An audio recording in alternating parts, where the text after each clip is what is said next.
Yes, my friend, you are a Muslim? Yes, am I speaking to Christian Prince? Yes, I am a Christian Prince. How we know that you are a Muslim? Can you confirm to us that you are a Muslim? La ilaha illallah Muhammadan Rasulullah. That's wonderful, my friend. So what do you think about what we are saying about all those history mistakes and errors in the Quran?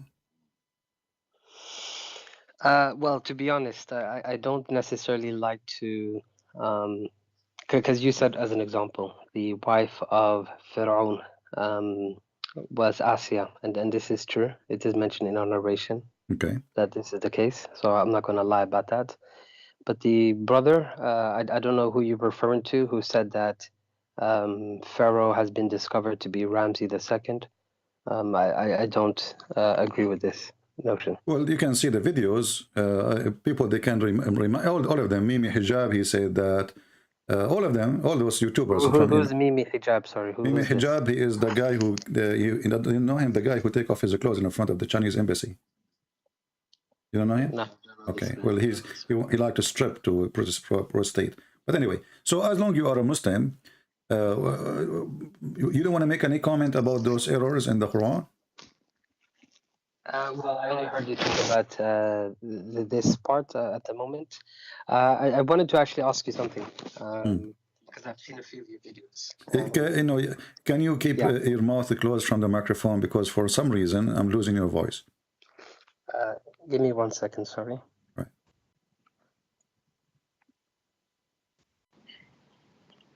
Is it better now? Yeah, it's better. Go ahead. Okay. Could you give me, let's say, either Quran, maybe let's stick with the Quran, and maybe you can use some authentic hadiths on why you think the prophet was either, a false prophet or a liar. Okay, let us first discuss what the word prophet mean. What prophet mean? I guess the better word to use is messenger of God, but prophet means someone who prophesies something. So is he a prophet or a messenger? He's a messenger of God. He's not a prophet. You see, then you're going to ask me what prophecies has he made? No. You see, come true. So you are denying now he is a prophet because you're afraid I'm going to ask you what prophecies he made. So no, he's a prophet. Okay, is he a prophet or not? He is, yes. Okay, tell me the prophecy he made.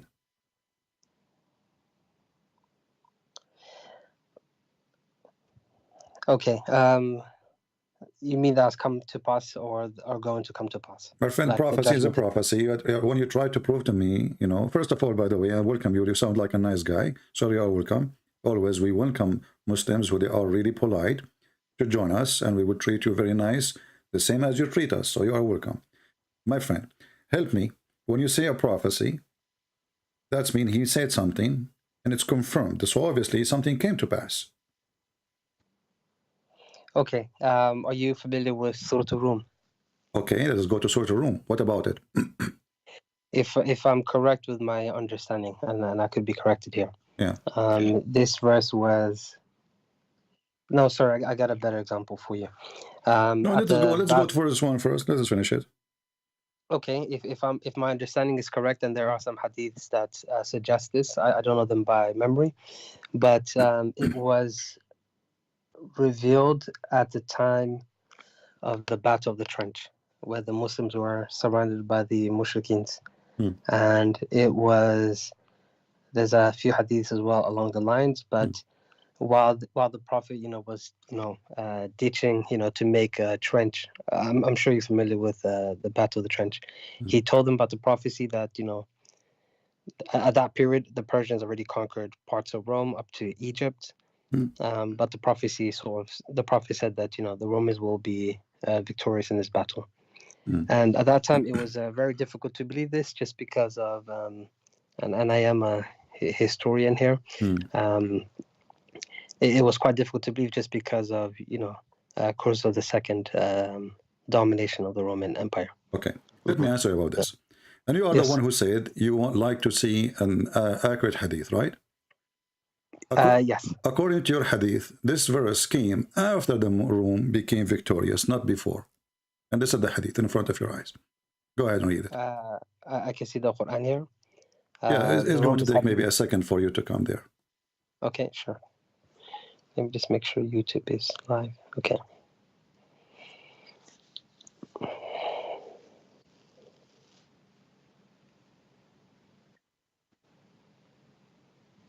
Is it coming now? No, I still see the. Oh, okay, yes, I can see the hadith. Okay. Prophet. I can just see half of it. Sorry. Okay, I think it's the delay. Just give it a few seconds. Okay, Abu Sa'id narrated on the on the day of Badr, the Romans had a victory over the Persians, so the believers were pleased with that. Then the following were revealed: Alif Lam Mim, the Romans had been defeated. Up to his saying, the believers were rejoiced. With the help of Allah, he said, so the believers were happy with the victory. Okay. So the claim is gone, and as you see, this is Sahih Hadith. It's authentic. Yeah, okay. Yeah. Not only that, even if this hadith doesn't exist, the numbers will beat your prophet. Why? Because the word bada in Arabic, and I'm sure, I don't know, I think you speak Arabic. Bada mean from 3 to 9, correct? If it's 10, I don't speak Arabic, but yes, that's okay. right. If it's 10, then your prophet is false. If you go and read, you will see that the date, you are the one who mentioned the date of the ball. So you will see that it took the Roman long after that to be victorious, because victory is only accomplished when the war is over, right? So as long as we are fighting, maybe you take a city from me today, tomorrow, I might take it back. It's not a victory yet. So this is temporary victory. But you will notice that the Roman, they were not victorious. And this is always, you know, you can go on Google and you will find it took that at least 14 to 15 to 16 years until the Roman, they really were victorious over the Persian. Secondly, there's a mistake here in the verse you choose for me. If you look at me, you will see that the Roman, when they are victorious, who is the one will be happy? The Muslims. Why? This is a good question. I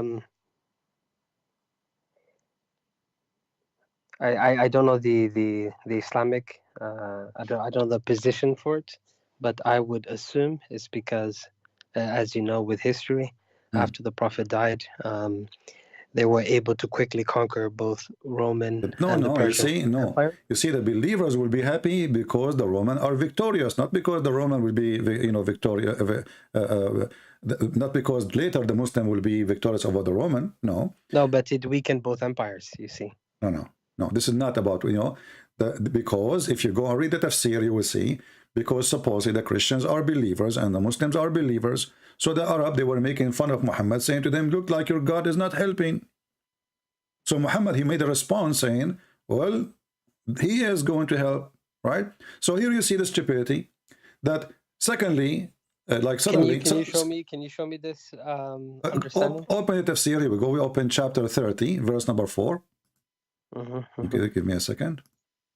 There's a delay as well, so please. No problem. Don't worry about it. This is, let me open the tafsir.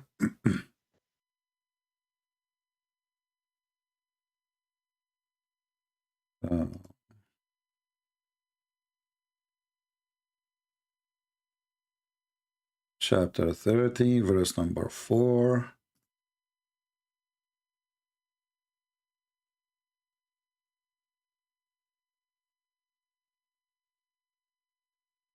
And there's a book, it's called Asbab al-Nuzul too. You can, you know, you can read it. Okay, thank you.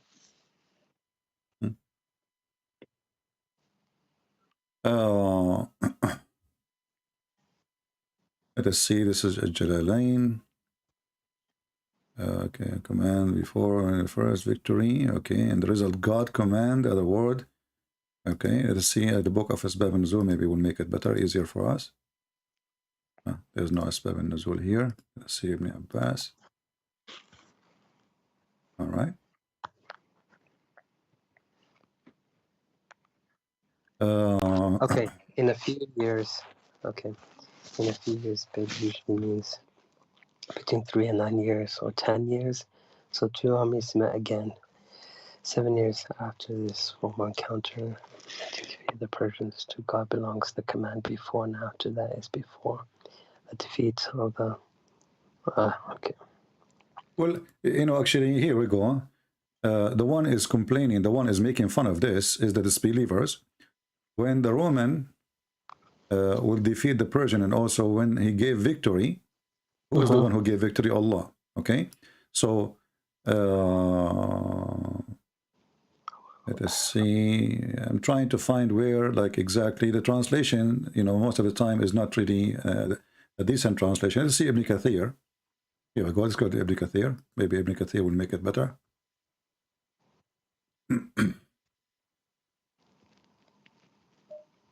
Even though Ibn Kathir in Arabic have nothing to do with Ibn Kathir in English, but you know, I don't speak Arabic, so we have to use it. So this is Ibn Kathir in Arabic. Okay.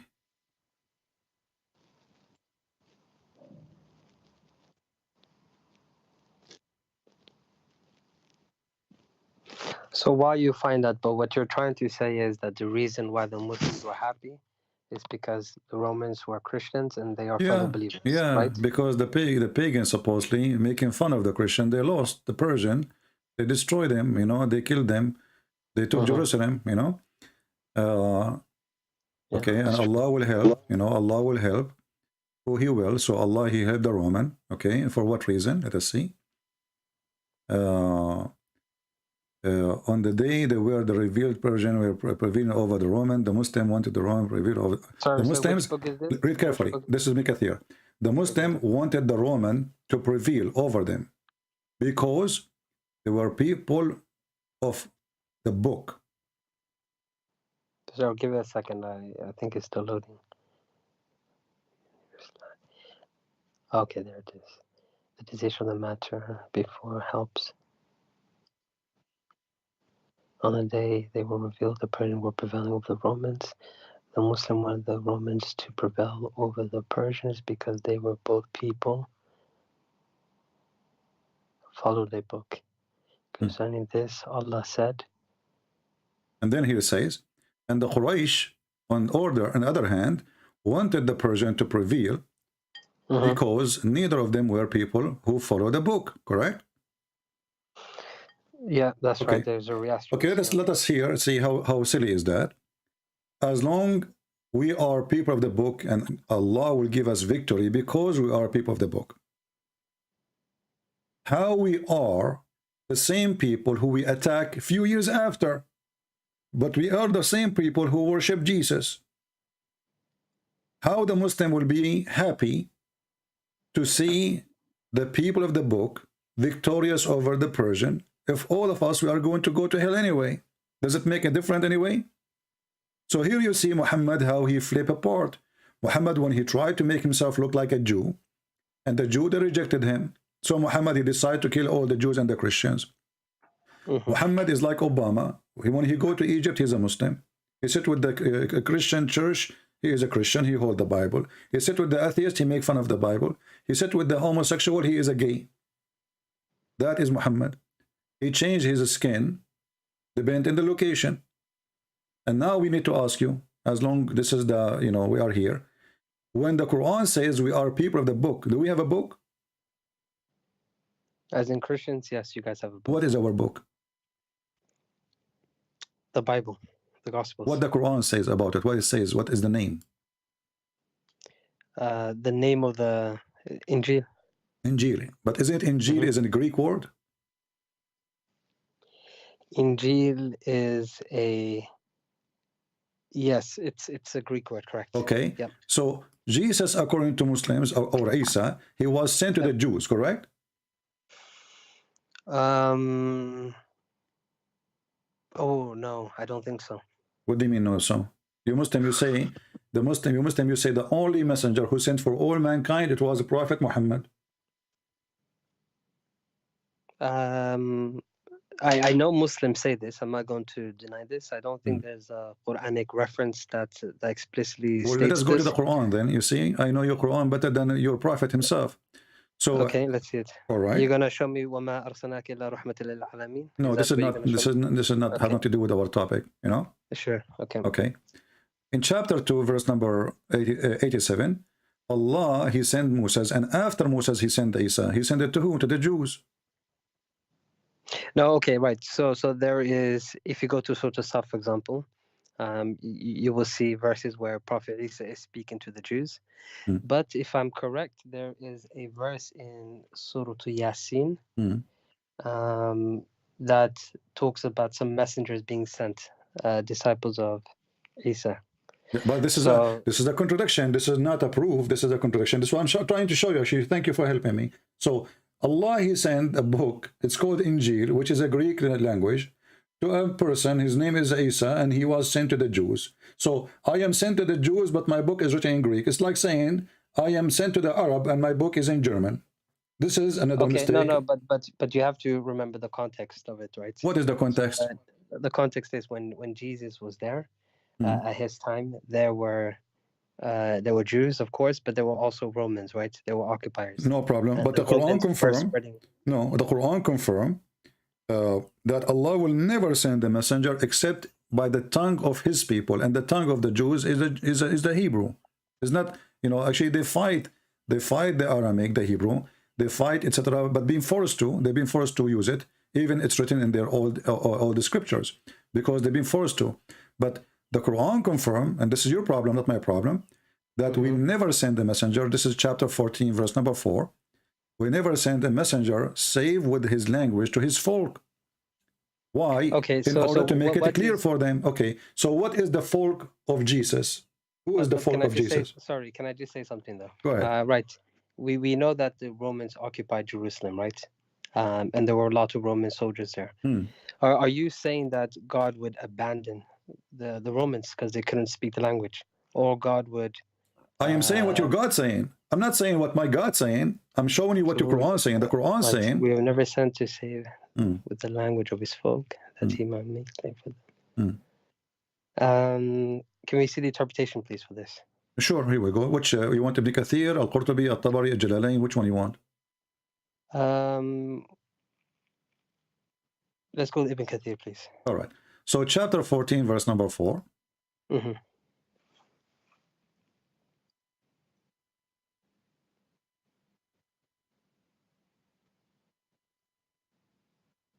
And this is verse number 4. And here it says, we sent not a messenger except to the language. Okay, here it says, Allah kind and compassionate. Sorry, it's just loading. Give it a second. All right, I will give you time so you can read it yourself for us. Not a problem. Tell me if the whole text is showing or not. So because I'm from my side, it's showing fine. Yeah, can you just zoom out a bit, please? All right. Let's see now. A bit more. Okay. If you could just move it a bit more to the right, then that'd be perfect. Okay.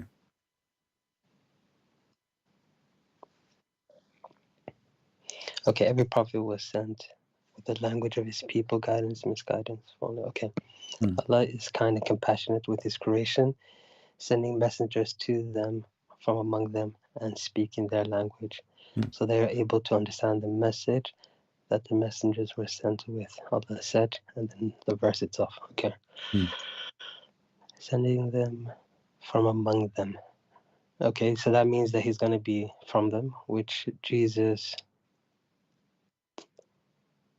and speaking their language. Okay, was Jesus a Jew? His mother was. Yeah, and now let us confirm more stuff. If we go in the Quran, we will find this. Yeah. The Quran saying the following verse. Chapter 3, verse number 49. Isa speaking to the Jews, saying to them, I came to you from your Lord. To the Jews specifically. To the Israelis specifically.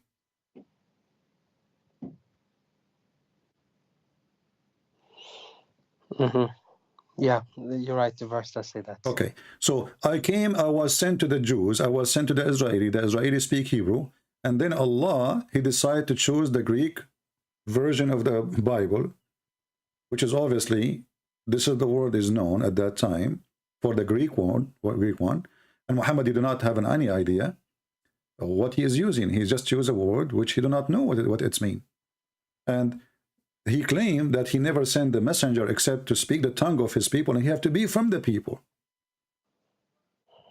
So in order for Jesus to have a Greek book, according to the Quran, then Jesus have to be Greek, and his people have to be the Greek.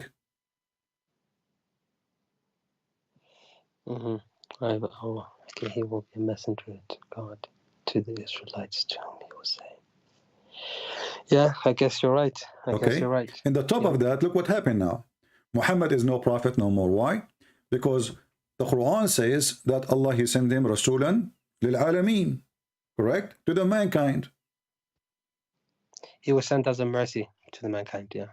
Yeah, he's a messenger to mankind too. Sirajan Mudiyan, Sirajan Muniran. So, so we send you as a light for mankind. But then when the Quran says in chapter 14, verse number 4, we never send the messenger to any except his own people. Why? So he can deliver the message to them in their language in order to do what? To make it clear. That makes sense. So based on this, Muhammad, if he was sent as a person, he was sent to the Arab and the Arab only.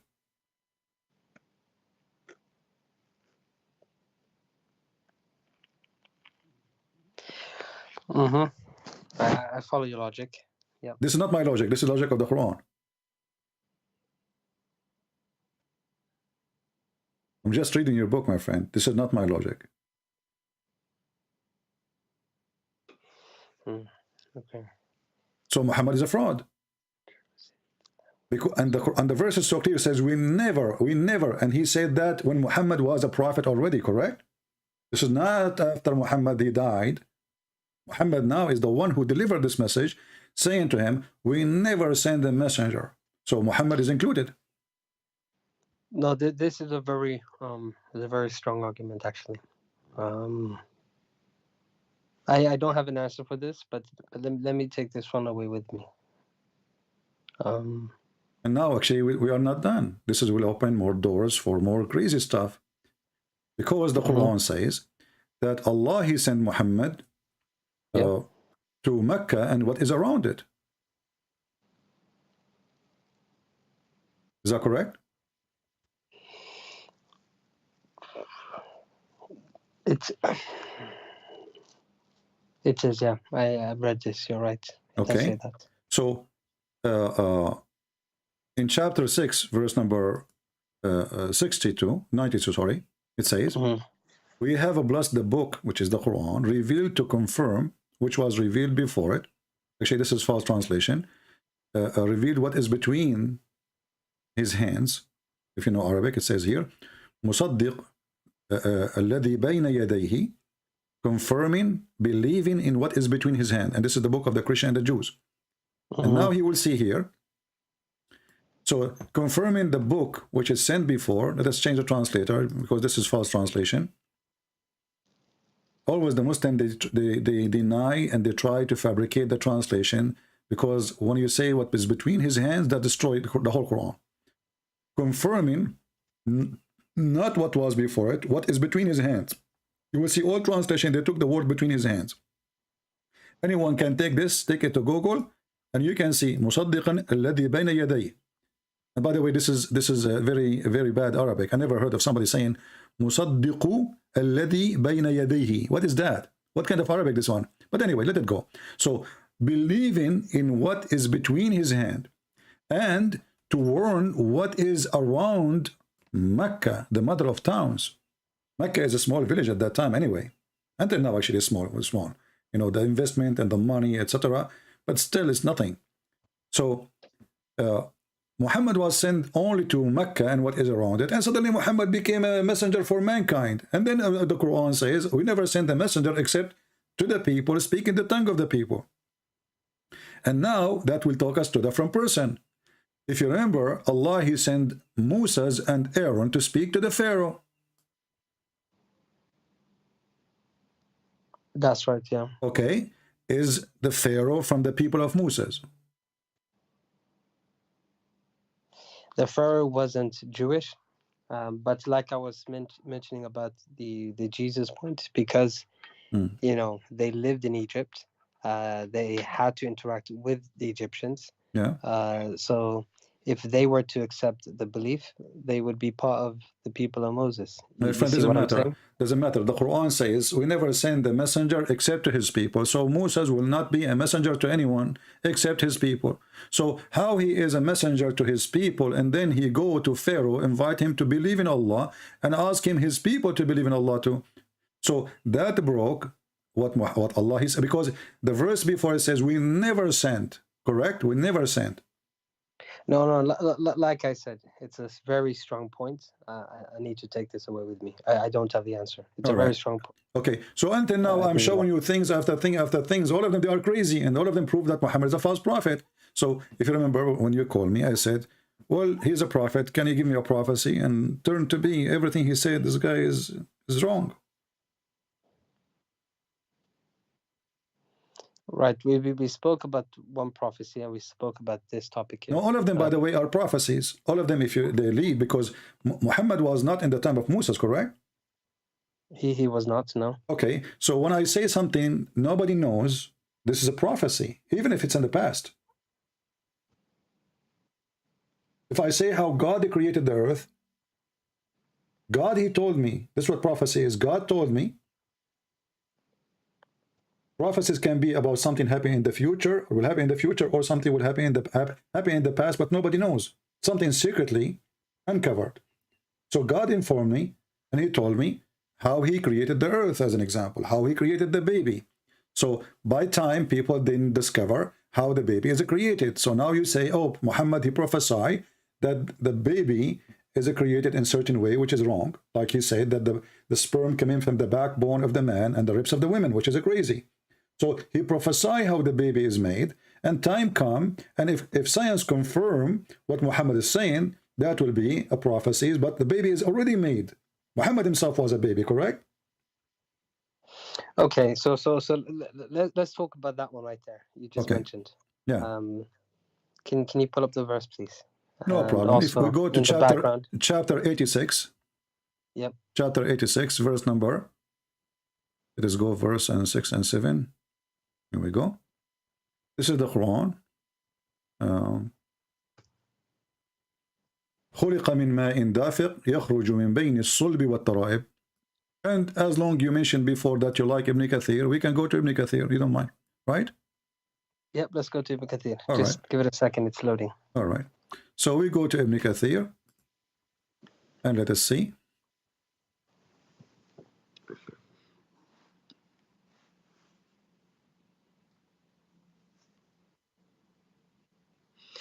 So he created. Yeah, give it time because it's going to load now. I'm opening Ibn Kathir.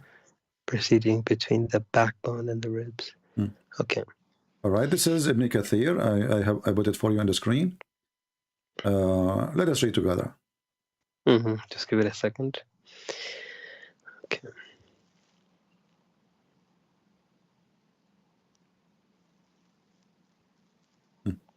Okay. All I can see says, then Allah misleads whom He wills, I guess. And this is another thing. Later we can talk about Allah. He mislead us who He will. But this is God or Satan?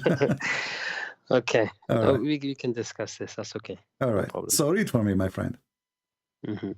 I think you're still scrolling down, so I think it's late. Okay. All right. So let man see what he has created. This is alerting man. Oh, okay, no, I scrolled down because we want to go about where the sperm is coming. This is the important for us. Yeah. He is created from water gushing forth, meaning the sexual fluid that comes bursting forth from. I can't see if you can just zoom out a bit. Sorry.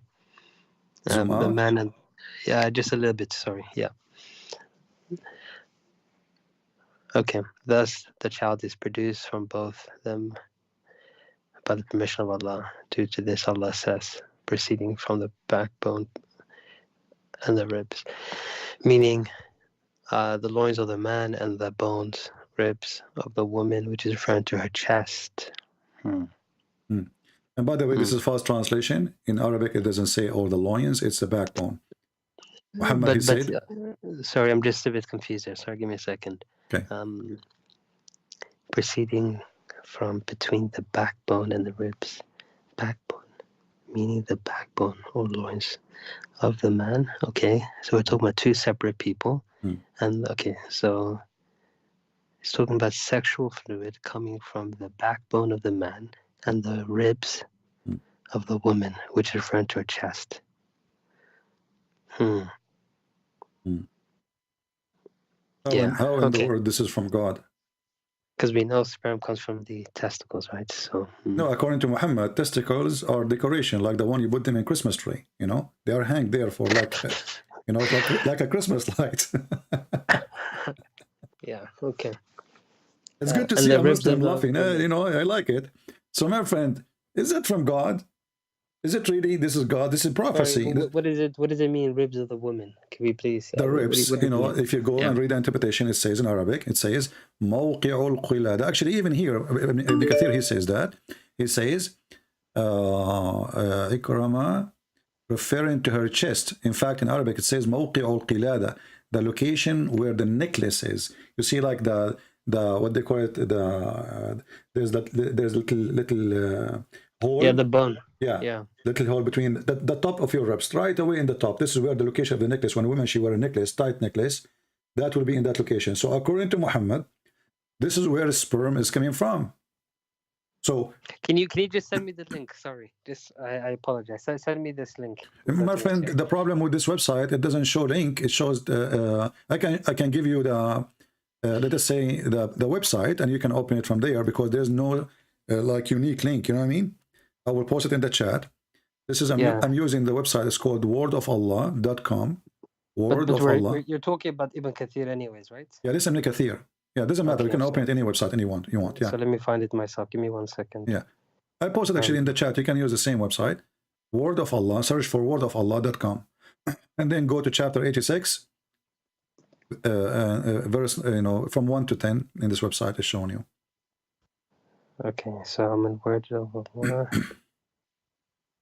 Chapter what, sorry? Chapter 86.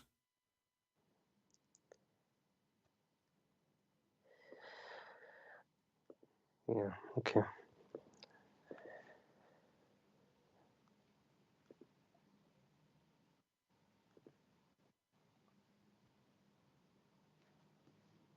Word of Allah / tafsir.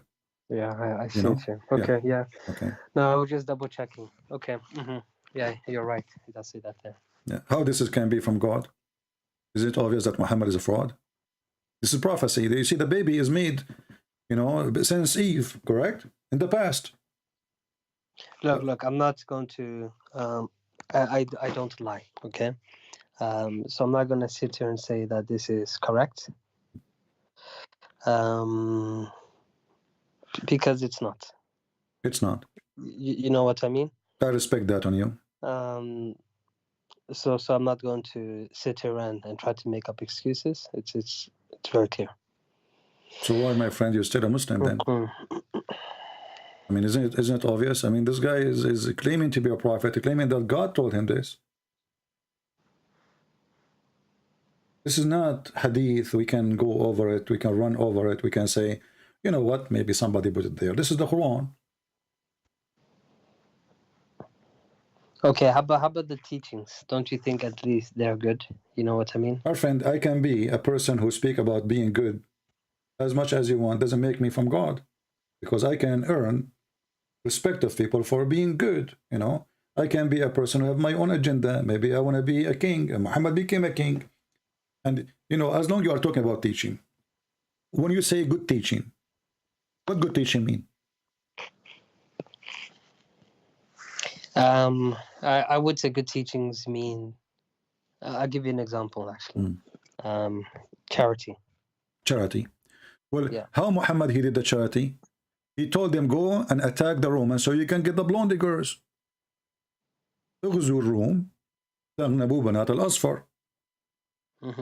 Yeah, this is true. I read this, but in the greater context of things, it was in a way to motivate his men. Okay. You know what I mean? So you motivate your men by telling them you can kidnap blondie women. Not by serving God. No, there are many ways to motivate people. You know what I mean? No, my friend, if you go, you see the verse, you will see that the person who said to him, don't tempt us by women, Muhammad, he claimed that he is a hypocrite. But reality is... What do you mean? What do you mean? Well, you know, when the guy, he said to Muhammad, oh, excuse me, don't tempt me. Don't tempt me. He was asking Muhammad, why in the world you are tempting us to go to war? Those people did not invade us, did not attack us, did not kill us. They never come here. Why want to go there? He did not say because we want to spread Islam, because we want to bring them to... No. He said, attack the Roman, get the blondie girls. So the man who said to him, why you are tempting me with this, to go to jihad, for no reason except blondie women, Muhammad accused him to be a kafir, to be a hypocrite, and to be a false person.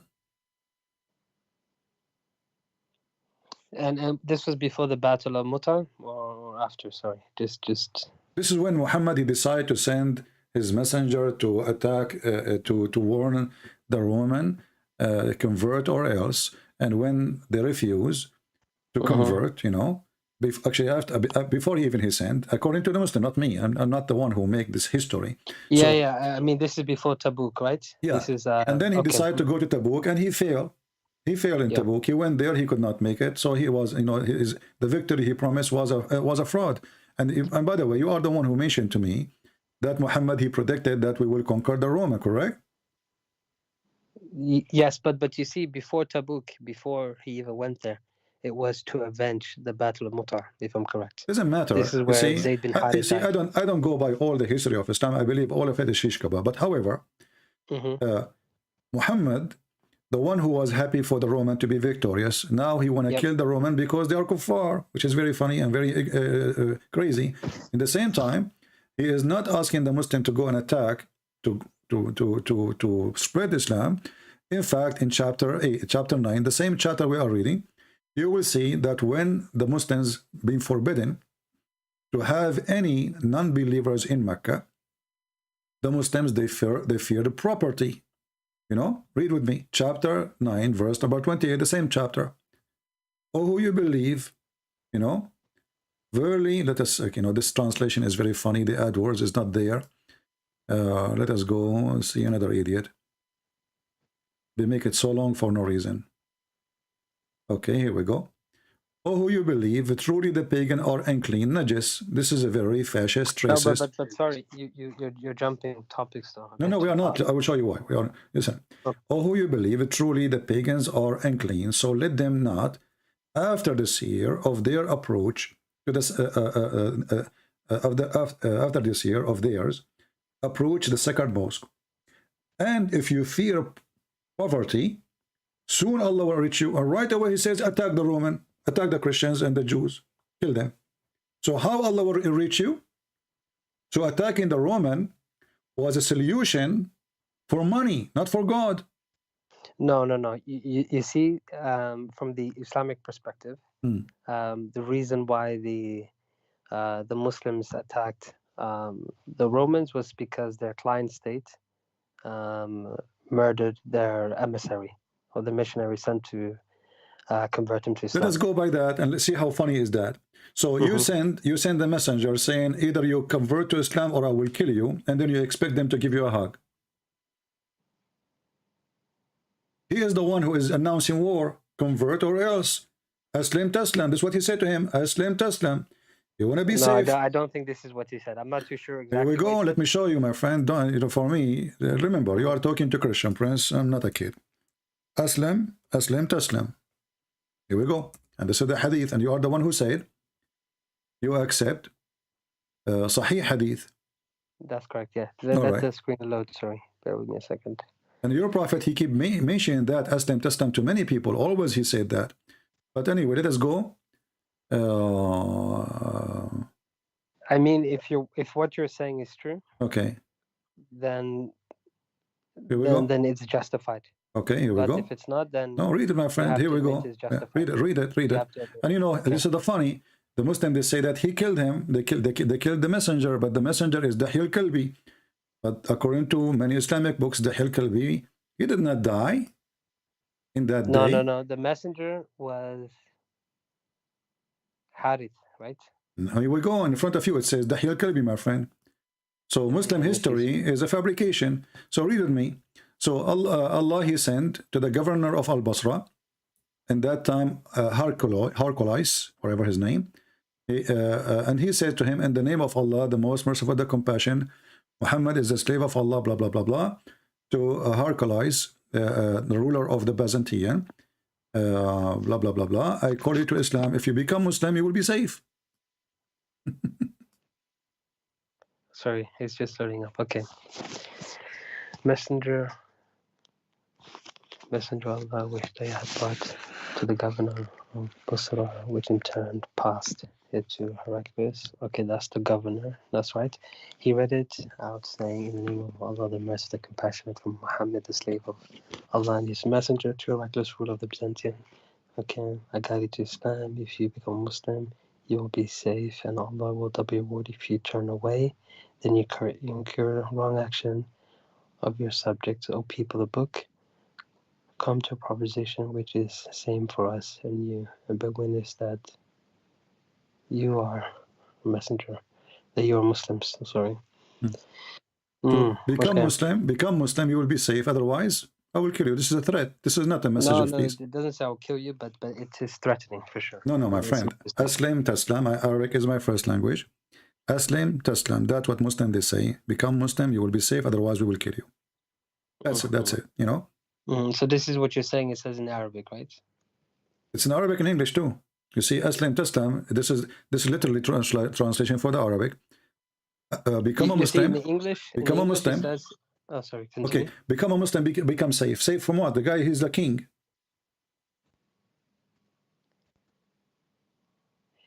And Allah will double your He's not a reward. refugee. You know, like he coming to your door saying, "Please help me, give me, give me shelter." This is a king. He's safe from God. Safe from God. No, my friend, because the action after that, he went to fight them. What's safe from God? Isn't the Quran says, fight those who don't believe in Allah in the last day, chapter 9, verse 29? We just read that, my friend. Fight those who don't believe in Allah and the last day, and what is forbidden by his messenger. So what is the problem with those people? They don't approve the messenger. What we do with them? We send them a book, says convert to Islam, or we send them a book, says Aslam Taslam, which means convert or die. And the only way to stay alive is to pay us jizya. So if you reject that choice to pay jizya like a slave, be under our command, then we will kill you. Choose one.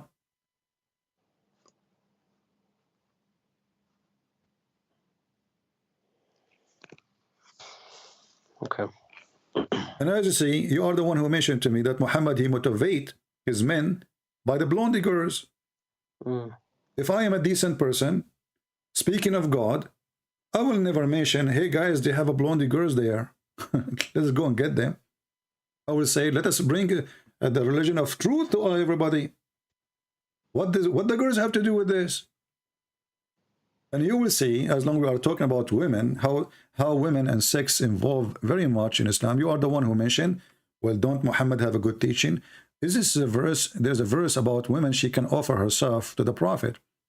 What does this have to do with God? Let's see this verse, please. Okay. Remember, I am supposed to be a prophet of God. And you are, you want to believe in me. And then I say to you, if you have a wife or a daughter or anything, she like to give herself to me so I can, with my respect to your family, I don't mean to insult. If your wife, she like to give herself to me, that's good. Yeah. What does this have to do with God? How that serve God? This has nothing to do with God. Chapter 33, verse number 50. Muhammad suddenly he start counting how many women he can sleep with, and as you see, the whole town, all the verses. Look how long this verse. Your wives, well, you are sending him a verse that he can sleep with his wives. Isn't it too late? And then you will find that all of those things are privileged to Muhammad. And a believing woman, she offer herself to the Prophet. to do nikah to her, which means to F her. The translation says to marry her. Where is the word marry? Show me in Arabic. I want to see it. It says she offered herself. Nikah doesn't mean that. Nikah means sexual intercourse. This is nikah means sexual intercourse. Thank you very much. So, and women, she is offering herself. And let me ask you now, is it true that if your prophet, his eyes fall into a woman, her husband must divorce her?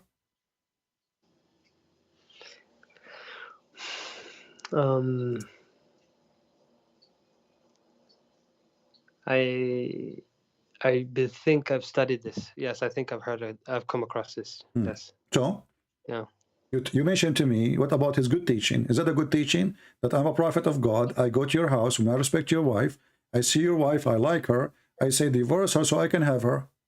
What does this have to do with God serving? Isn't this is against the teaching of God? If you go and read the Ten Commandments, what God he gave to Moses, it's clearly saying that adultery, fornication, wishing a woman she is not yours, is forbidden. This guy, he claimed that this is a privilege to him. And all his privilege is about sex and money. Here you will see, this is the book of Al-Qurtubi, and I'm showing you the reference in front of you. And I'm going to use Google translation. And I will post short link for it. This is Shia library, by the way. But this book is not a Shia. Qurtubi is a Muslim Sunni, correct? Hello? Yeah, can you hear me? Yeah, now I hear you. So I'm saying the website I'm using now is a Shia library, but the book is a Sunni. Shia library have all books. Who is it? Who wrote the book? Al-Qurtubi. Okay. You heard of Al-Qurtubi, right? Yeah, he's okay. Sunni though. Volume 14, page number 212. It says here that... But which book, sorry? Which book of his? I apologize. Tafsir Al-Qurtubi, Tafsir. Okay. Okay. Okay. Volume 14, that's the Arabic version. There's no English, I think. Page number 212. It says here, it counts for you the privilege of Muhammad. He says, and what was lawful for the Prophet as a privilege? 16. The best of the booty. Second, to take the fifth of the booty. And then and increase more than 4 wives. Even Muslim have only 4 wives. Muhammad, he have unlimited. There's no limit. And then to F a woman bilafz al-hiba, which mean she say, I offer you yourself, he F her. Number 6, to F a woman without her parents approval. All of them is about sex. Number 7, to F a woman without dowry. He do not need to pay for free. Number 8, to F around the Kaaba or during the Hajj. Number 10, and if his eyes fall into a woman, which means he like her, it is a must for a husband to divorce her so he can F her. And this is what happened with his son from adoption, Zayd. Let us use a Google translation. Read carefully. This is a prophet of God. You know, this is a prophet of God. Let us go to number 10. No, you're right. I remember studying this now. Okay. Okay. So, what kind of a prophet? He have a good teaching, as you said. If his eyes fall into your wife, you have to divorce her, so he can sleep with her. Why is he short of women? I mean, the guy, he have tons of wives at home. You see what I was told. I remember having this discussion when we were studying, and the Imam said, even though this was a privilege, he did not utilize it. What do you mean? You know, he did practice it. He never did it. This No. He took Safiya. There's a verse about it in the Quran.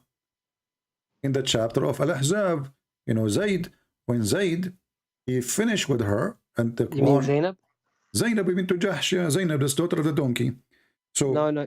You see, with her, the situation was the Prophet came into. You know, there's multiple narrations, but the more authentic, as the scholars say, is the one that he came in to the house. Zayd wasn't there. The Prophet said something. What he said? Remind me.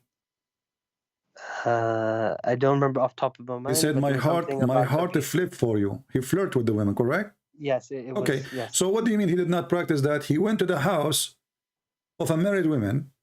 She is married. She is not separated. She is not going through divorce. She is in the house of the husband. He go and he is there. Why? Because he is the father of the husband. You see, you don't enter a house of a man when the man is not there, correct? This was his son at the time, you know. Thank you. So know because he is the father, he was allowed to enter. So he was given a trust he don't deserve.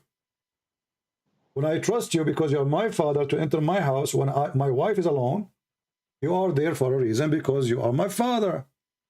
What this man he did, he took advantage of being the father, go into the house of the husband when the husband is not there, and now he started flirting with the women. And this is what the Muslims say, flirting. I believe they are already sleeping together. Because, my friend, if a woman, she is really a good woman, and let us say, God forbid, your wife, she is home, and your father come to visit you, and then your father flirt with the woman, your wife.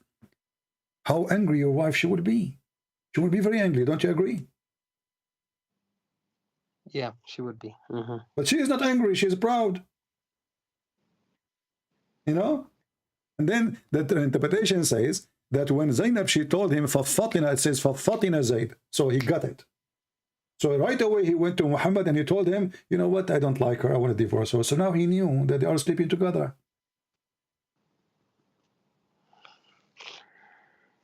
No, I don't think they were sleeping together.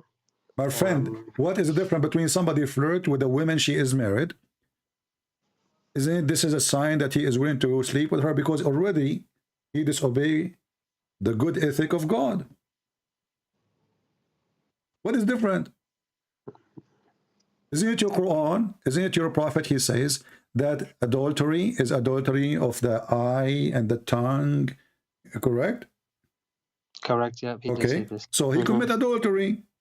I mean, the guy who speak about, you know, speak about doing good stuff, he is the last one to follow the good stuff. So Muhammad himself, he says, it is Allah verily has fixed the very portion of adultery which a man will indulge in, which of necessity must commit, which is very stupid to say, because now he is making it as a like destiny. The adultery of the eye, the lustful of the look, and the adultery of the tongue. So Muhammad, he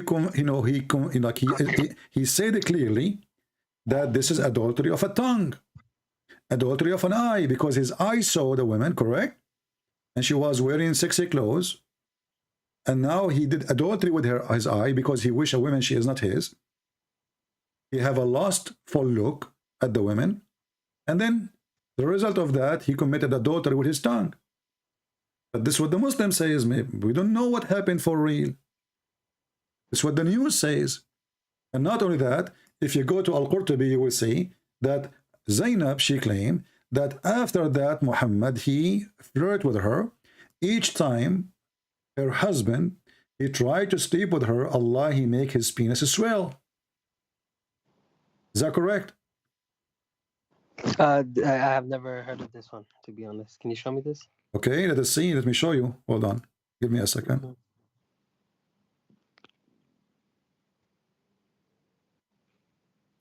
You see, the Christian, they say that Muhammad have no miracle. Here we go. He have a miracle. Allah, he made the penis of the husband swell. You know? Let's see. So who said the Prophet had no miracle? We Christian, we say he have, the Quran says that too. The Quran says he have no miracles. But in the Islamic tradition, his book, they say that he have. But let us see. Let us see what the Muslim they say. What Zainab she said.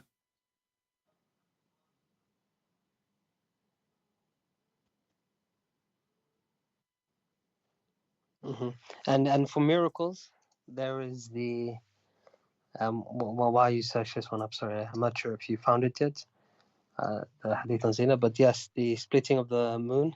We will go to that and you will die laughing. Just wait. Okay. Just and also wait. The feeding of many people. Yeah. Here we go. This is Tafsir al-Qurtubi, the same book I gave you, the same pages. You can read. It says,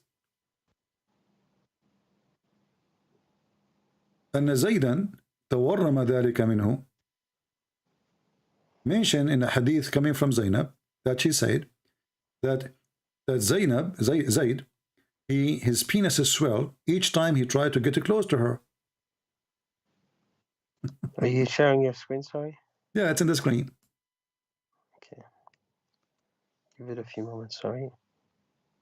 Let me post the link. I will post the link too in the chat, and everybody can use Google Translation. You know, so here it says actually.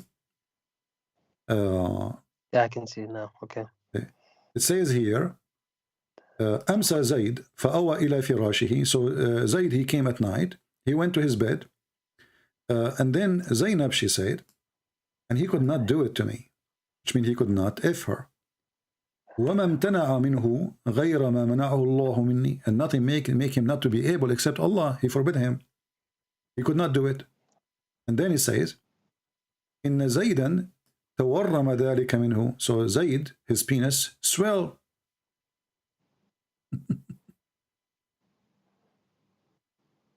So imagine now, we have God become a pimp.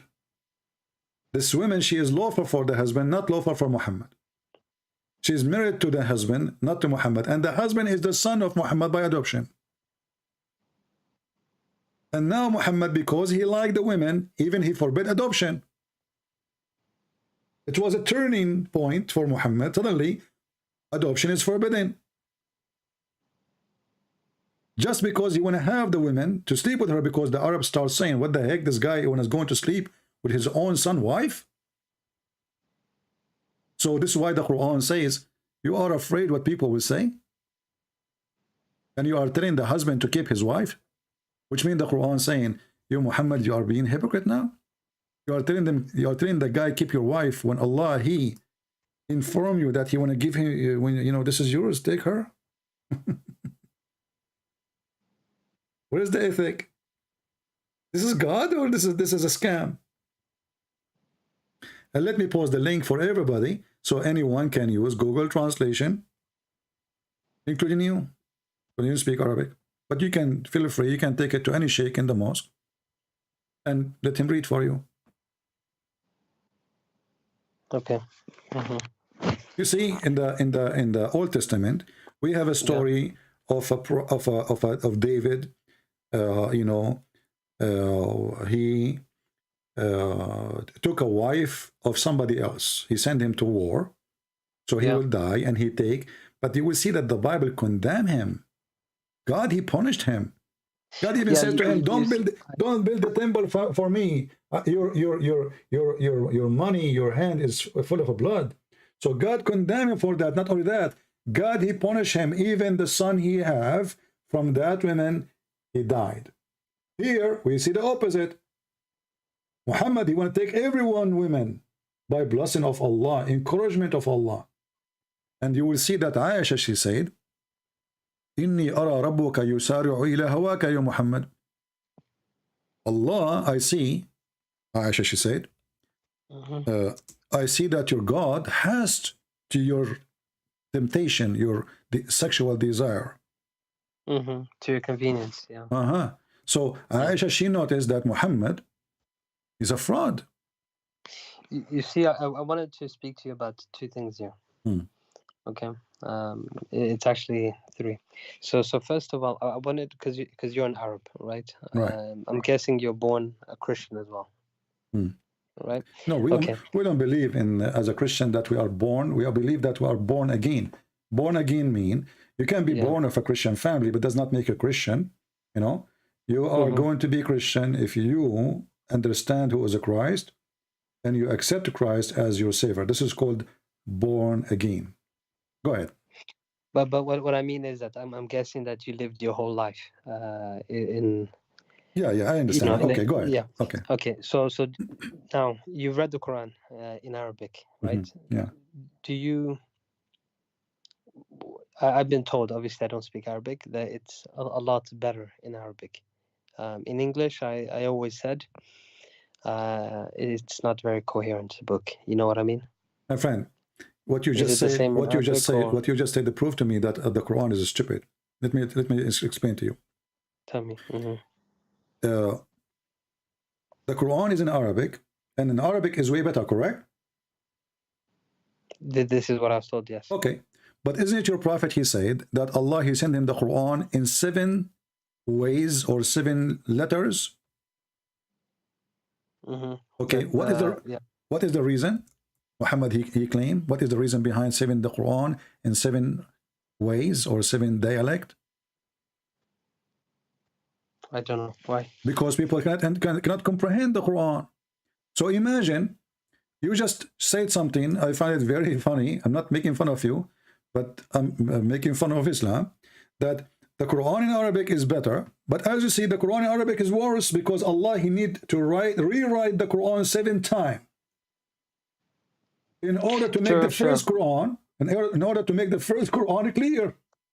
But you know, as an Arab, when you read it, is it? My friend, he made it to the Arab. My friend, listen, the 7 Quran are in Arabic too, right? So Allah, he needed to write his book 7 times in order to make it clear, and until now it's not clear. So what kind of an author, he made a book, and the Muslim, they say that the Quran is amazing. It's amazing to the point we need to rewrite the book 7 times in order to explain the book. And after writing the book 7 times, nobody understands the book. You see, you're referring to the transmitters, right? Warsh. I am not. No, I'm not referring to any of this. You know, actually, even Muslim, they say those things that are different. But you know, but just to show you how stupid this religion is, the Muslim, they say to us that the 7 ways, it's just a dialect, like, you know, like you say the, I say za, or you know, but it's not true. As an example. No, it's not true. You're right. Yeah. So if you go in the Quran, where the verse says, وَالشَّمْسُ تَجْرِي لِمُسْتَقَرٍ لَهَا,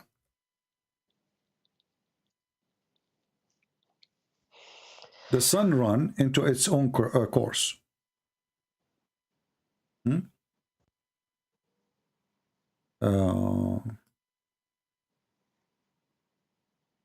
Chapter 36, verse number 38.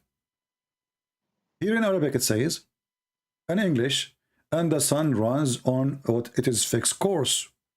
Is that clear? It runs, right? Yeah, the sun runs on its fixed course. Let us go to Ibn Kathir.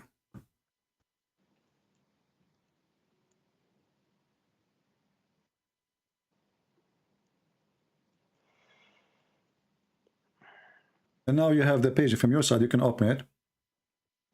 Yep. Let me just open on my side as well. To make it easier for you to not to wait.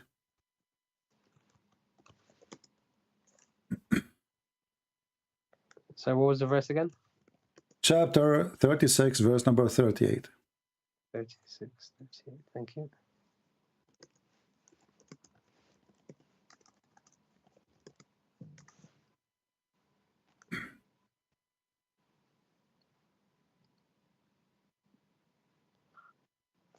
All right. Here it says, وَالشَّمْسُ تَجْرِي لِمُسْتَقَرٍ لَهَا, and the sun runs into a fixed course for a term, right? But in different but in different reading it says, وَالشَّمْسُ تَجْرِي لَا مُسْتَقَرَّ لَهَا, the opposite meaning totally. And the sun runs with no fixed course of term. So which one of them?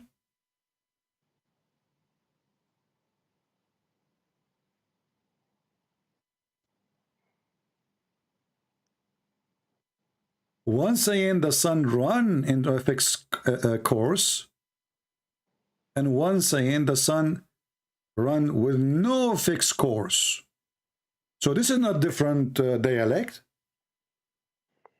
This is the opposite. We are not talking about different dialect no more. Meaning that it has no destination. It does not sit in one place. Rather, it keeps moving night and day, never slowing down.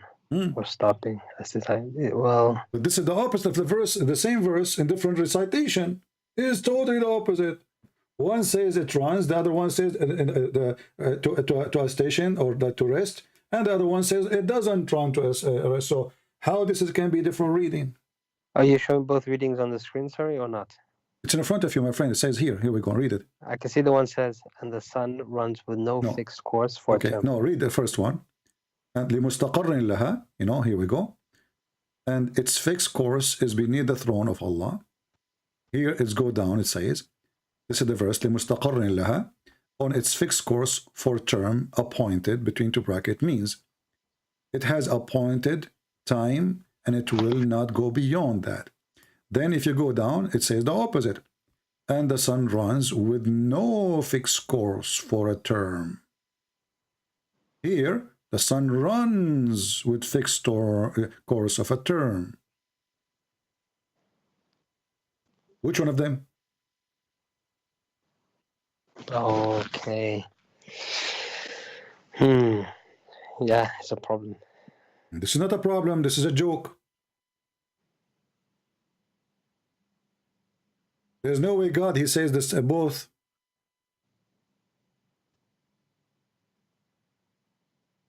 And the Muslim, they witnessed that Muhammad, he said both. So Muhammad, he forgot what he said. He just add here la, and that make it no.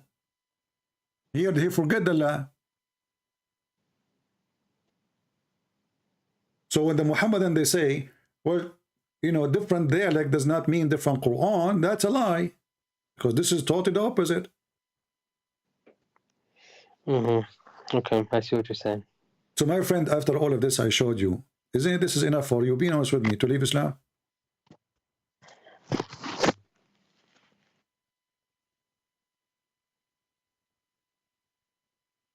It's a tough thing to say. You know what I mean? Doesn't matter how tough it is. Isn't it more tough to stay? With my respect to you, it will be more tough on you. You are smart. It's more tough on me to call myself a Muslim when Islam is obviously for a stupid one. Which one is more tough? To say today I decide to become smart? This is madness. This is stupid. This can't be from God. I'm out of here.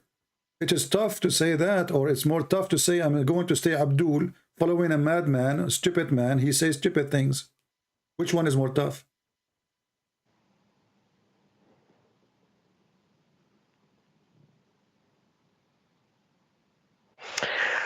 Okay.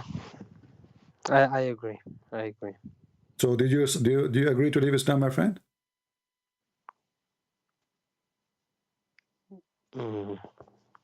Yeah. I'm so happy for you. I praise the Lord that today you call me and you decide to leave Islam and you are free from the garbage of Muhammad. Now, as long as you decide to leave Islam, my duty as a Christian is to invite you to accept the Messiah as your Lord, as your Savior. What do you think about Christ? I've read the Bible before. Okay. In fact, I've studied it for a while, actually. I don't know. I find it difficult to believe, Why it's difficult to believe? Believe in what exactly? What is difficult? Okay. Okay. Let's start with the concept of. Okay, Jesus was not prophesied in the Old Testament. You see what I'm saying? Who said that? The Jews say that. No, that's not true. I've read the Old Testament. Okay. I don't see Jesus. Well, you can go right now. You can type in Google. You do not need my help. Type prophecies about Jesus in the Old Testament. You will find at least 360 something prophecy about Jesus in the Old Testament. And some of them, they are extremely powerful. And as long you are saying the Jews did not see that, so how the Jews, they are the one who welcome him in Jerusalem, they shout in his name, and why the believers, the first believers, who they are Jews, believe in him, if there's no prophecy about him? But they were a minority, right? Who said that? Who said so? Who said so? You guys say so. I mean, was he No, not crucified? They were it unable doesn't to matter. read the Doesn't matter. The tablets. rabbis, they are the one in Yeah. charge. The rabbi is the one in charge, and they were able to make the crowd in that area follow them. And the Roman, he did what the rabbi want. But you will notice in the same time that the Bible tells us that thousands of people believe in Jesus, and thousands of people, they listen to Jesus and they love what Jesus do. Actually, we have something that's called the Palm Day. When Jesus entered Jerusalem, thousands of people, they were welcoming him, right? It was like a victorious person coming into the city. So obviously there's a lot of people believe in him. And now the majority of the Jews are Christians, actually. You see, after 2,000 years after Jesus, the Jews in this earth is not even 20 million. All nations, they go in war, all nations get killed, everybody. But the only faith is never increased, but only decrease is the Jews. Why? Because Christianity took most of them and they become Christians. And as you know, Paul, he was a Jew, right? All disciples of Jesus, they were Jews. Even the Quran comes from that. So when they say nobody believe in him, that's a lie. Secondly, imagine you are a person who was exist in the time of Jesus and you saw amazing miracles he can do, which nobody can do. Why you will not believe a believer? Why somebody he can resurrect people from death? Nobody will believe that he is someone special. Why somebody? You tell me this because the Jewish people, as you claim, they saw this, right? So why did they not believe in him? They did. The rabbis, they did not believe in him. My friend, who said that the rabbis did not believe? There's many that they believe, but there's big names, let us say, who they want to lose their authority. There's always, one day I was looking for a job, and I apply even for a taxi driver. Imagine, I'm a person who have degrees, but because you need to pay for your food, right? And nothing wrong with working. Doesn't matter what or as long as it is. It's not hurting people, taxi driver is fine. I will work taxi driver. So I applied. The response is, you are overqualified. But I know why he refused me. What you are overqualified? I mean, I'm going to drive a taxi. What a big deal. But the manager there, he said to himself, this guy, he have a degree, but at my degree. Today we will get him inside the company. Tomorrow he will become the manager. So there's always somebody is afraid you will take his place. So when the rabbi, they notice how Jesus be loved by the people, they felt the risk. They are losing their place. People don't listen to them. So they have to get rid of him. As simple as that. So when you say they did not believe in him, that is not really not true. Especially all the disciples are Jews. And the top of that, Jesus, he did miracles between the Jews and even between non-Jews, like the Aramaic people, who they are around. So, belief is a matter of something personal. The reason you gave me is not a reason. As an example, I will use your reasoning. So how come the Jews or the majority did not believe according to you? Well, how come the Jews today, the majority believe in him? So if the majority is the one who decide if you are right or wrong, well, the majority today are people believe in free sex, smoking, drinking. The majority, correct? No, you see, the reason I asked this question wasn't because of this.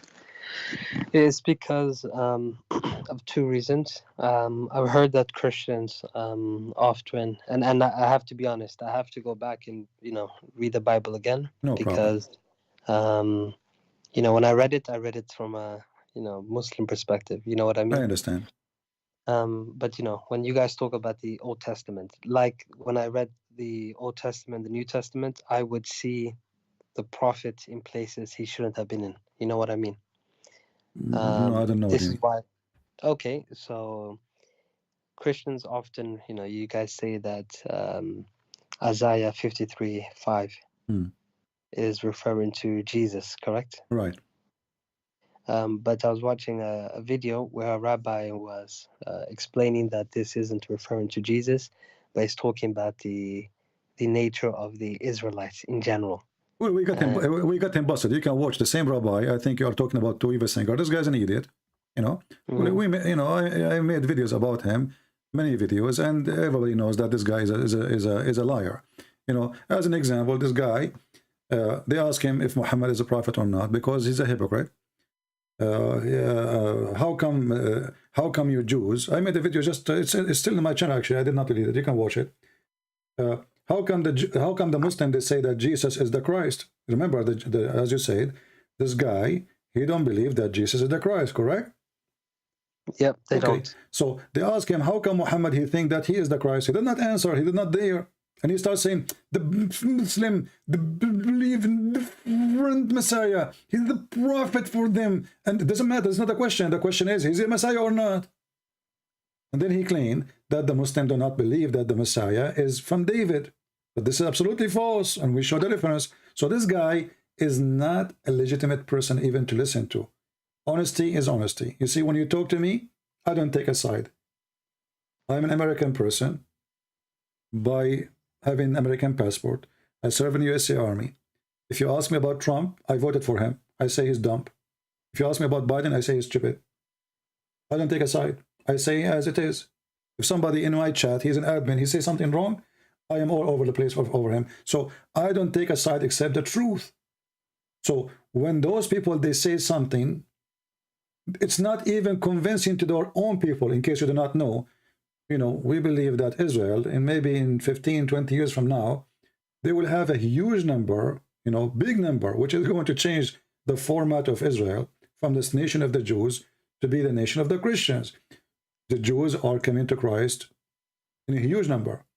And those What do you Jews, mean now or back in the now days? and before, now is even more. You know, if you go right now and see how many Christian schools open all over Jerusalem, how many, you will not believe it.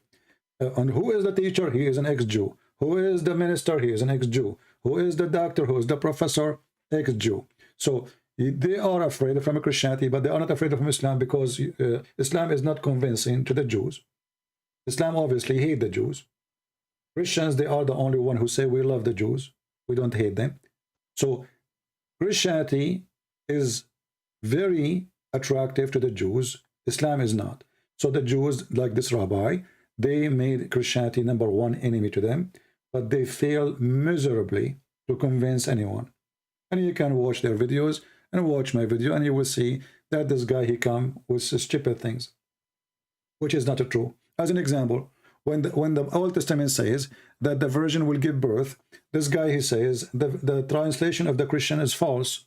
It says a young woman will give birth, but this is stupid, because if the sign is, it's a sign. If the sign is a young woman give birth, well, all young women, they give birth. there's millions of them every day. So Well, where is this prophecy? Where's the reference? I made a video about it. You can go watch it, you know. So Okay, I'll check it out. yeah. So when he say that the Messiah or the Christian, they say that a young woman, she will give birth, when in fact it says a virgin, because it's a miracle, you know. Not every woman can do. If women they can do that, that's mean all women can do that. This is not a sign. This is not a miracle. So he lie and they lie when they say it is not a virgin. If it's a young woman, that is actually even against the Bible. Why? Because how God he claimed that I'm going to give you a sign, which is a miracle, and the sign is a young woman, she will give birth. No, and that then, wouldn't make sense. I agree. Yeah. So he lied about it because that will not be a miracle and that will not be a sign. My mother, she gave birth, she was young. She must be Mary then, you know, and I must be the Messiah then. So this is stupid. So you know, when those people they try to refute, they are bankrupt. The same as the Muslim, they try to refute us. I don't see really any different. You know, if you want to go, you try always to find how much legitimate is what they are saying. You know, just think about it. Don't listen to the Christian. Don't listen to the Muslim. Don't take a side. Don't listen to the Jews. Just think carefully, and you investigate. You go search. You know, the Hebrew is there. The dictionary is there. You open dictionary, you read it, and then if the word mean what they say, that's mean they are right, and the Christians are lying. If not, then the Christians is right. No, that's fair. Okay, You see, my friend, everything I was with you, I showed you reference one by one. Yeah. Right? So when a Jewish rabbi, he says, like in Isaiah 7, that this is not about Mary, she is being a virgin, we laugh because that will destroy even the verse meaning. For God, he will not make you promise that a young woman will give birth, for that will goes to 1 million of women, and then how we will know who is the Messiah. It have to be an amazing miracle. Something never happened before. Or there's only one Messiah. There's no two Messiah, there's no three Messiah, there's no four Messiah. So if it's not about a virgin, it's about a young woman, then there's no prophecy. And there's nothing said there. For all young women, any woman, she is young, you know, and the word young is very flexible, you know what I mean? No, I mean, I agree with the explanation. Would it make sense? But okay, I need to, I can't make a decision on this now, as you can imagine. No, my friend, that's okay. Well, for me, I do my best to invite you. Feel free to communicate with me if you like to go read the Bible, and you know, you can call me anytime you wish. I'm so happy for you now that you decide to leave Islam and you are free from Muhammad and his madness. Can you just clarify one thing, sorry, for me? Go ahead. Okay, you know, in Islam they have the 5 pillars, right? They have what? So Muslims have the 5 pillars, right? Shahada, Salah, Zakat, Sum, Hajj. Yeah. And you know, they pray 5 times a day. Do you guys as Christians have an equivalent for these things? You know, first of all, you cannot limit believing in God in 1, 2, 3, 4. That is a false teaching, and I will tell you why. Because the Bible, you know, like when they asked Jesus about God, about you know, he said to them, to wish to others what you wish to yourself. That is the book. That is the book. That's the law. So it's not 1, 2, 3, 4. It is if you are really being as God he wanted you to be or not. So 1, 2, 3, 4 does not make any difference for me. If I follow all those steps like the Jewish rabbis, who they are so conservative, they don't touch a food if touched by a human being other than the Jews. They don't touch a food if it's touched by a woman, she has menstruation. They are very, very, very strict in many things, but all of them, they are silly. And Jesus, he described them. He says, well, you know what? If the cup inside is so dirty, you swallow it, you drink it, no problem. But if little thing outside of the cup, you complain about it. So we don't want to be like the Muslims who follow point 1, point 2, point 3. We follow the Holy God. And the Bible says, be holy like your Father. So when you are working in that direction, you are following all the point, not point 2, not point 1, not point 3. He is holy. You are ordered to be holy, which means you are not perfect, you commit sin, but you fight hard in a direction to be holy like your Father. And this is what Jesus is about. Whoever believe in me and I will live. Believe in me mean anything Jesus said, anything Jesus did, anything Jesus he wanted us to be. Not point 1, not point 3. You know, Islam is a stupid religion. You say Shahada, you are saved. That's stupid. That's why Jesus, he said the opposite. He said, not everyone says to me, Lord, Lord, will enter the kingdom of my Father, but the one who do his will. So you can say Shahada as much as you want. You can repeat things as much as you want. Actually, Jesus, he said to us clearly, don't pray like those hypocrites who repeat words, and they like to pray in the corners. So we do not need to pray in the corner. Go to your closet and pray in the closet, so nobody will see you except your Father in heaven. So Jesus, he forbid us from being hypocrite. Jesus, he forbid us from being following Shahada. He ordered us to walk his step, not to say words. But did Jesus say what you just said at the end? You know, about don't pray like, you know, showing off. Did he say this? Because this is a very good teaching. You Yeah, know what I like mean? don't pray in the corner. Don't play. Like let me pull the verse for you. Please. Because this is what they do. You know what I mean? Like a Muslim once asked me, why you Yeah. don't see you, why you never said I'm going to go to pray, And if you go right now, you see all my videos. I never said I'm going to go to pray. Like, but do Christians really pray or not? Does that mean Christian they don't pray? We pray, but we are forbidden from bragging about it, because simply those who do that, they are the hypocrite. They want to show the people that they are praying to God.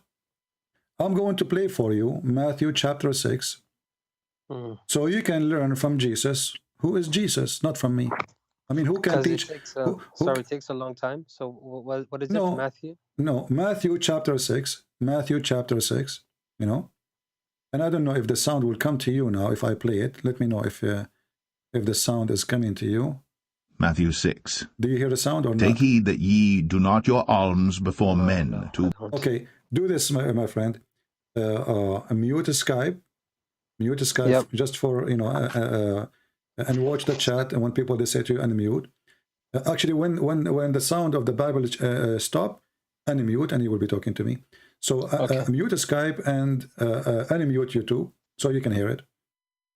And we will play Matthew chapter 6. Be seen of them, otherwise ye have no reward of your Father which is in heaven.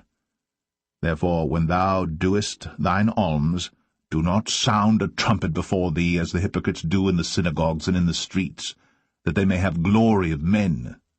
Verily I say unto you, they have their reward.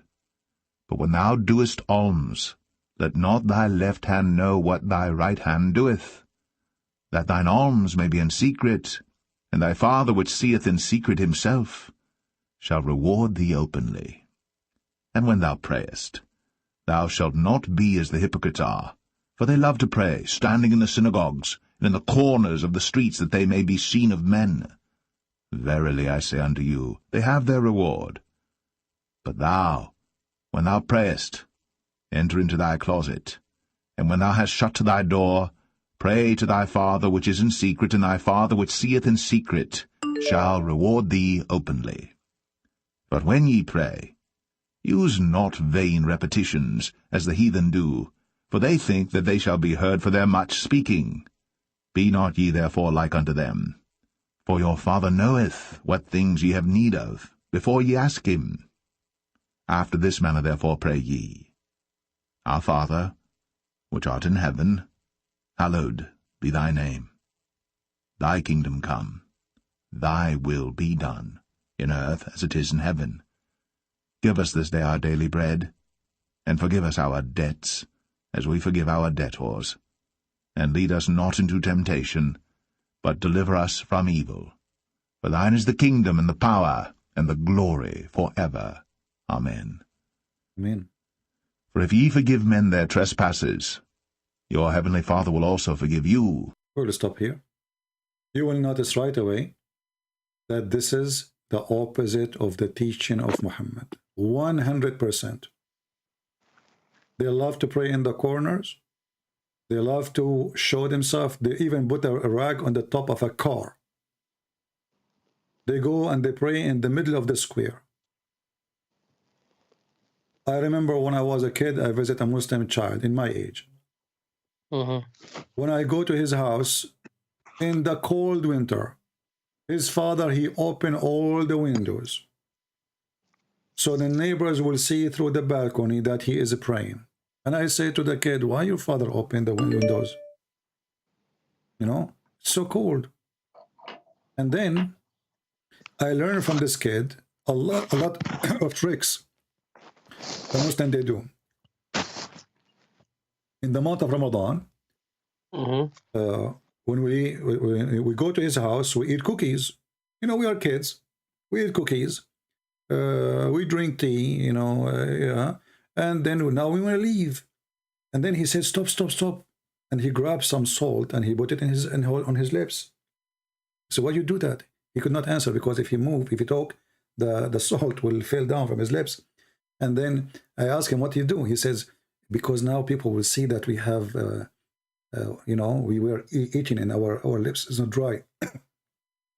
So put salt, so nobody will know, your lips will be dry, and people will think you're fasting. I said, how you know that? He said, my dad, he do it, my mom, she do it, the whole family do it, you know. Once his father was sitting in the couch, he was hitting his head with a rock, little rock. This is really crazy. Why he's hitting his head with little rock, little tiny rock? And that caused a dark spot in his head. So it looks like he prays a lot. Huh? So I asked him why he's doing that. Well, I'm just a kid learning, you know. Yeah. So he said, so people will think that he is, you know, this is to leave a mark in his head. So that, you know, like supposedly he pray a lot. Yeah. Okay, brother. Listen, I I really appreciate the time, and thank you for showing me what you showed me. I think it's very clear now. In fact, to be honest, I was told not to call you specifically because apparently you are one of the Dajjals, you know. So it was a pleasure to speak to you, anyways. So they said to you, I'm one of the liars, right? Yep. One of And, the fitna for the Ummah. and does it turn to be this way? Did I lie to you about anything, or everything I said I showed reference and proof? You did, and yeah, they were the liars, you know. So yeah, it's very unfortunate. But thank you very much for your time. well, my friend, I'm happy to have you here, and I hope you can. If you know a sheikh, if you know anyone, he would like to call me, so you can watch and see what will happen. You know, feel free. No worries. Thank you very much. Have a nice Thank day. you. Take care. Bye bye. Thank you. Bye. Well, let us pray for this gentleman, you know, that he will accept the salvation of Christ, and he will turn to the truth, and the truth will set him free.